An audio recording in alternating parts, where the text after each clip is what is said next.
युद्ध कांड के 79वें सर्ग पर अब चलते हैं, जिसमें श्री रामचंद्र जी के द्वारा मकराक्ष का वध करने का वर्णन है।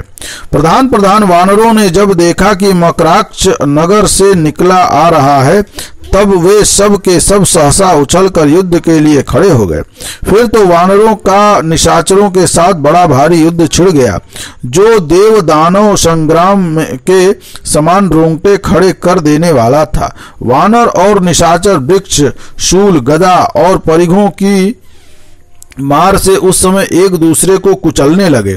निशाचर गण शक्ति खंग, गदा, भाला, तोमर, पट्टिश, भिंदीपाल, बाण, प्रहार, पाश, मुद्गर, दंड और तथा अन्य प्रकार के शस्त्रों के आघात से सब ओर वानर वीरों का संहार करने लगे। खरपुत्र मकराक्ष ने अपने बाण समूहों से वानरों को अत्यंत घायल कर दिया। उसके मन में बड़ी घबराहट हुई और वे सब के सब भय से पीड़ित हो इधर उधर भागने लगे। उन सब वानरों को भागते देख विजय उल्लास से सुशोभित होने वाले वे समस्त राक्षस दर्प से भरकर सिंह के समान गर्जना करने लगे। वे वानर जब सब ओर भागने पर आने लगे, तब श्री रामचंद्र जी ने बाणों की वर्षा करके राक्षसों को आगे बढ़ने से रोका।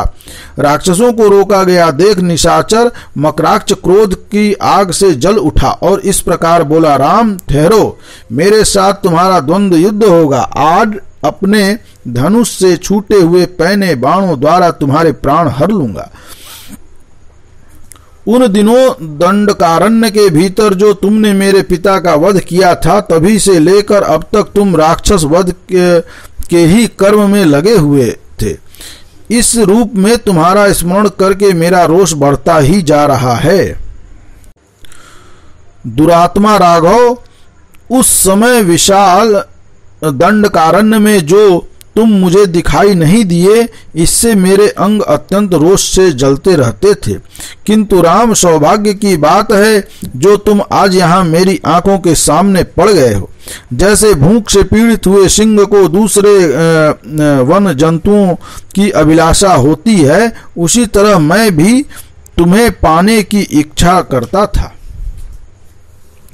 आज मेरे बाणों के वेग से यमराज के राज्य में पहुंचकर तुम्हें उन्हीं वीर निशाचरों के साथ निवास करना पड़ेगा जो तुम्हारे हाथ से मारे गए हैं। राम, यहाँ बहुत कहने से क्या लाभ है, मेरी बात सुनो। सब लोग इस सम्रांगण में खड़े होकर केवल तुमको और मुझको देखें, तुम्हारे और मेरे युद्ध का अवलोकन करें। राम, तुम्हें रणभूमि में अस्त्रों से, गदा से अथवा दोनों भुजाओं से जिससे भी अभ्यास हो, उसी के द्वारा आज तुम्हारे साथ मेरा युद्ध हो। मकराक्ष की आवाज सुनकर दशरथ नंदन भगवान श्री राम जोर जोर से हंसने लगे और उत्तरोत्तर बातें बनाने वाले उस राक्षस से बोला, निशाचर, क्यों व्यर्थ डींग हाँकता है? तेरे मुंह से बहुत सी बातें निकल रही हैं जो वीर पुरुषों के योग्य नहीं है। संग्राम में युद्ध किए बिना कोरी बकवास के बल से विजय नहीं प्राप्त हो सकती। पापी राक्षस, यह ठीक है कि दंडकारण्य में 14,000 राक्षसों के साथ तेरे पिता खर का, त्रिशिरा का और दूषण का भी मैंने वध किया था।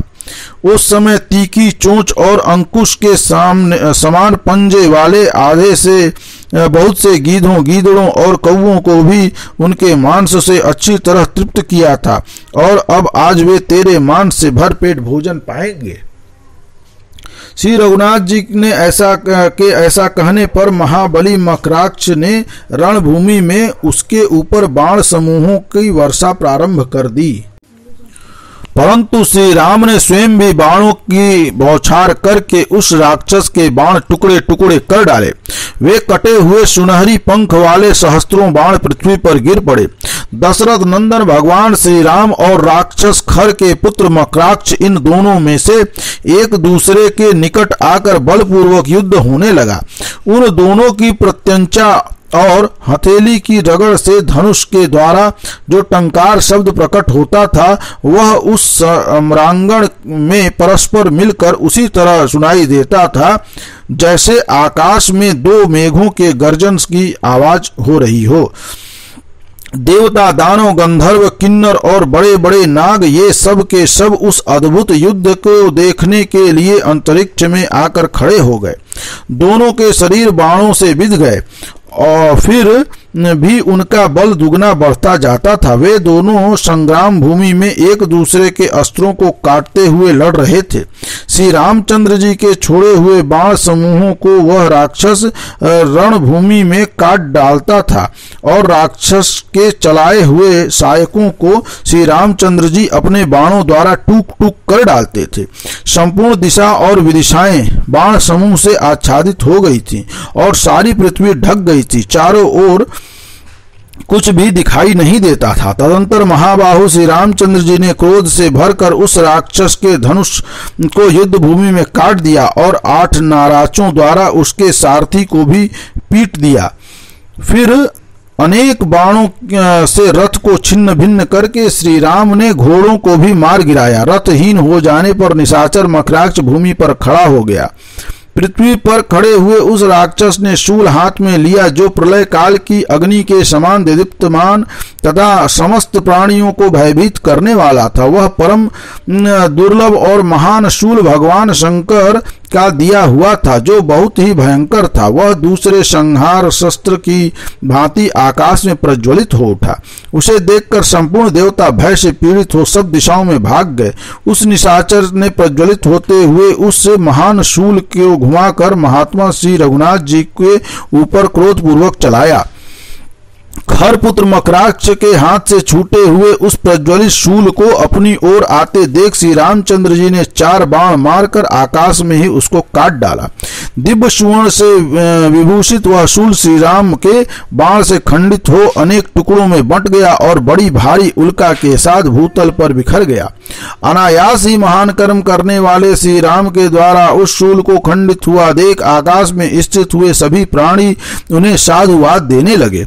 उस शूल के टुकड़े टुकड़े हुए देख निशाचर महाराज ने घूंसा तान कर श्री रामचंद्र जी से कहा, अरे खड़ा रह, खड़ा रह। उसे आक्रमण करते देख श्री रामचंद्र जी ने हंसकर उसे अपने धनुष पर आग्नेयास्त्र संधान किया और उस अस्त्र के द्वारा उन्होंने रणभूमि में तत्काल उस राक्षस पर प्रहार किया। बाण के आघात से राक्षस का हृदय विदीर्ण हो गया, अतः वह गिरा और मर गया। मकराक्ष धराशायी होना देख वे सब राक्षस श्री रामचंद्र जी के बाणों के भय से व्याकुल हो लंका में ही भाग गए।